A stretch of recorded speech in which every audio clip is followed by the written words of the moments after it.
Den venter på, at den bliver træt. Den vil se, den giver den lov til at blive træt.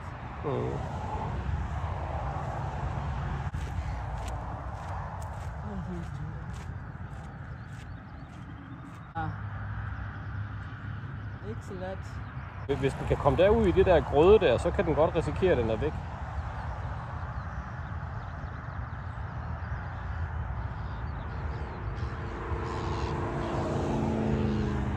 Og så en måge, det vil have noget af det. Jeg tror ikke, den skal over til øen.